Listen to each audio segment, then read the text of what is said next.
Turi mu kagari ka Kabirizi mu murenge wa Rugerero ho mu karere ka Rubavu.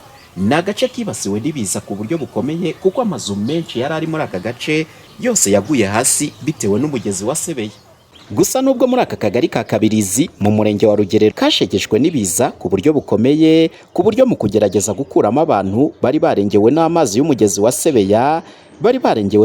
Sebeya, hifashishijwe ubwato kugira ngo babashe kubatabara, ndetse nk'uko bigaragara mu mashusho amazu amwe n'amwe yagiye ahirima burundu. Bamwe mu bari bahatuye bavuga ko ubusanzwe hatibasirwaga n'ibiza, ari nayo mpamvu bifuza ko basubira kuhatura.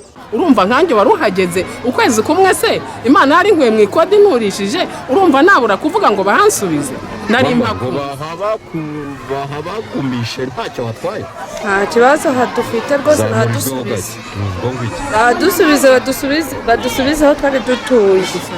Nukuri bahadusubize pe, nta kibazo tuhafite. Harageze amazi mukaba muri bamwe.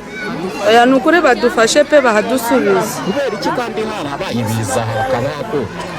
N'ibyo biza nubwo byahabaye ariko nibwo bwa mbere byahaba.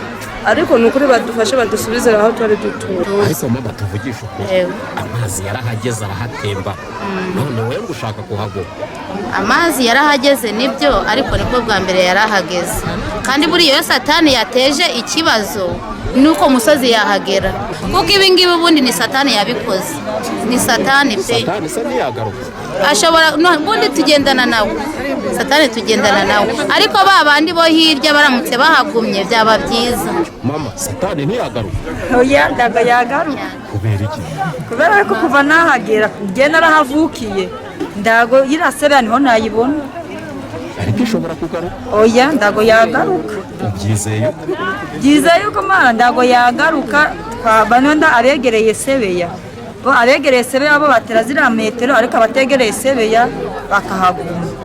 Ubwo turi mbese duhagaze gutyo. Usibye aba bavuga ibi bifuza gusubira aho bari batuye, radio na televiziyo Flash ubwo twageraga muri aka kagari ka Kabirizi, bamwe bari kubumba amatafari yo kubaka, nyamara bahatuye hafi ya bose basabwe kuhimuka. Kandi nabo dushaka kwimuka, nese twese dutunzwe na Kongo. Dore nk'uwo mama wanjye nyine ajya kavuye Goma, ubwo nyine yadusize turi abana batandatu.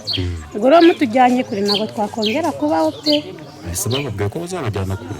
Ntabwo tuzabazatujyana, turi mu gahirahiro. Ku ruhande rw'ubuyobozi bw'akarere ka Rubavu bwo buvuga ko urugendo rukiri rurerure rwo gusobanurira abaturage impamvu bakwiye kwimuka ahashyira ubuzima bwabo mu kaga. Iyo icyemezo gifashwe kigafatirwa abantu benshi nabo bakabigiramo uruhare, ntabwo wabura umwe cyangwa bakeya babasha kudahita babyumva uwo munsi.